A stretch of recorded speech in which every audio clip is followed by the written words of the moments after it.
الهلال يفاجئ الجميع بصفقة من قطر. النصر يتفق مع سواريز. الاتحاد يخطف بديل حمد الله.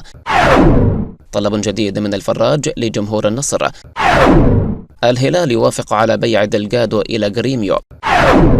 السلام عليكم جماهير الكرة السعودية، وأهلا بكم في نشرة جديدة من قناة كرة سعودية. نرجو منكم الاشتراك في القناة وتفعيل زر الجرس.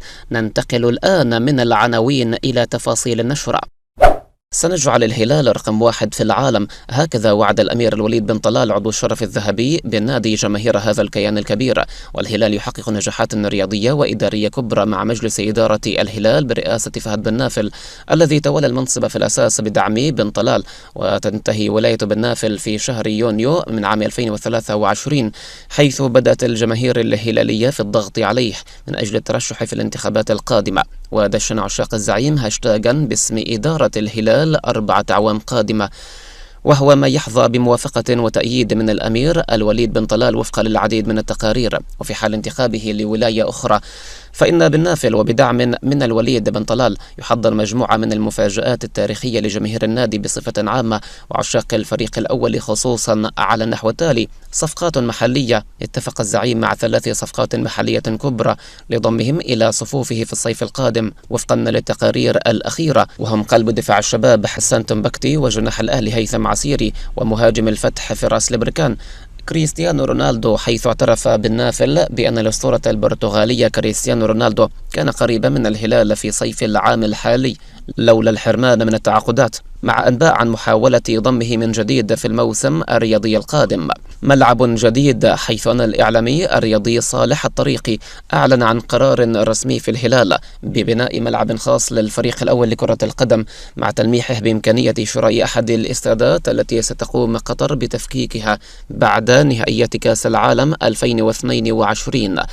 جدير بالذكر أن بناء الهلال ملعب جديد سيكون أكبر رد على نادي النصر الذي خطف ملعب جامعة الملك سعود مرسول بارك في العام 2020 بعد أن كان ملكا للزعيم لمدة 3 سنوات. اقترب مجلس إدارة نادي النصر برئاسة مسل المعمر من حسم صفقة عالمية كبرى بعد كأس العالم قطر 2022، والنصر يحتل المركز الثاني في جدول ترتيب الدوري برصيد 19 نقطة وبفارق 3 نقاط عن الشباب المتصدر. ومن أجل المنافسة بقوة على الألقاب تعمل الإدارة النصراوية على تغيير عدد من المحترفين الأجانب، على رأسهم الكاميروني فينسنت أبو بكر والأرجنتيني بيتي مارتينيز والأوزبكي جلال الدين مشاربوف. وفي هذا السياق ألمحت شبكة ميركاتو دورينا إلى اتفاق نادي النصر مع النجم الأوروغوياني العالمي لويس سواريز للانضمام للفريق الأول. وسواريز الذي يبلغ من العمر 35 عاما لا يرتبط بعقد مع أي ناد في الوقت الحالي بعد الرحيل عن ناسيونال الأوروغوياني بشكل رسمي.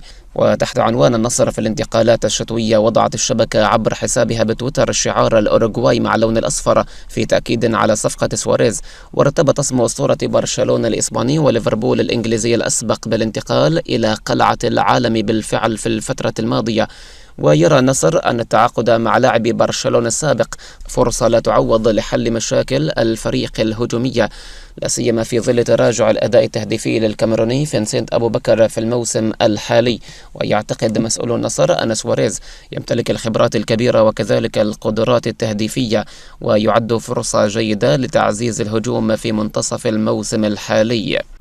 يواجه مجلس إدارة نادي الاتحاد خطر خسارة النجم المغربي الكبير عبد الرزاق حمد الله قلب هجوم الفريق في النصف الثاني من الموسم الرياضي الحالي.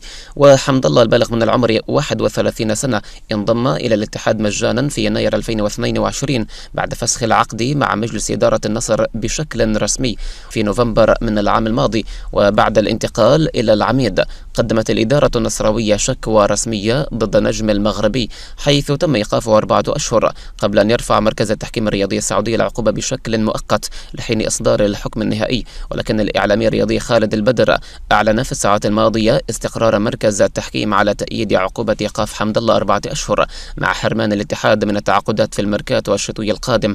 ولتعويض حمد الله يتابع البرتغالي نونو سانتو المدير الفني للاتحاد 2 من أبرز نجوم الفئات السنية في النادي النادي، وهما قلب الهجوم طلال حاجي والجناح الهجومي صهيب هوساوي.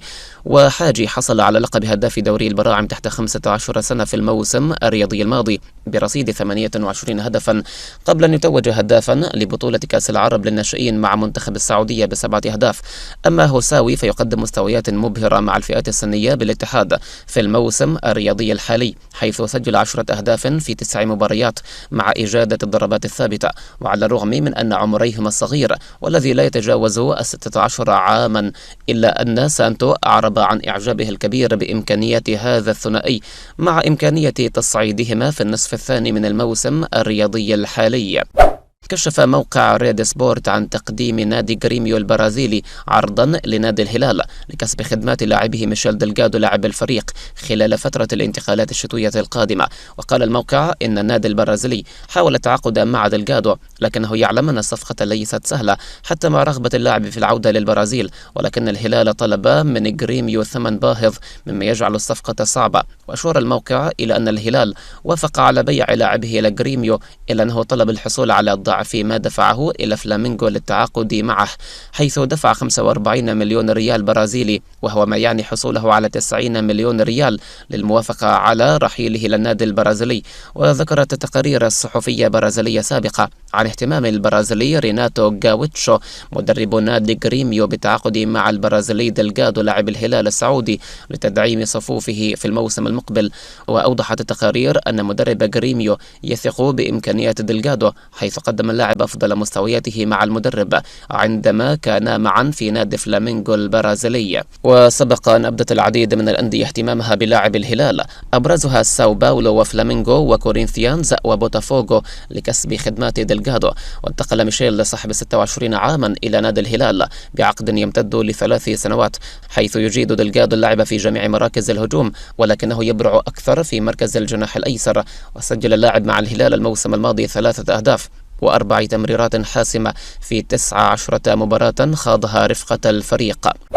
حرص الإعلامي الرياضي الكبير وليد الفراج على دعوة جماهير النصر إلى عدم شخصنة قضية حمد الله لاعب الفريق السابق والذي انتقل للاتحاد في يناير الموسم الماضي. وتسبب حمد الله في جدل كبير بين جمهوري النصر والاتحاد، خاصة مع السجال الإعلامي بين المنتمين لكل طرف وسيل القضايا المرفوعة من كل طرف على الآخر. وطالب الفراج في برنامجه أكشن مع وليد جماهير النصر بإنصاف اللاعب والنظر إلى التغيير الكبير الذي طرأ على شخصيته عندما ذهب لنادي الاتحاد. وخرج وليد الفراج عن صمته ردا على مشجع نصراوي يرى أن الحوار الذي تم مع المهاجم المغربي عبد الرزاق حمد الله خلال الأيام الماضية كان لأهداف مبطنة لا يجهلها العقلاء حسب ما أفاد. ورد الفراج على المشجع النصراوي قائلا: من المرهق على المشجع النصراوي أن يدخل نفسه في صراعات كثيرة. حمد الله لم يتم إيقافه، تقولون إن هزمنا، حمد الله اختاروه لمنتخب المغرب، ترددون نفس الكلمة، نريد الحكم هذا، وإذا ما تم اختياره أيضا إن هزمنا.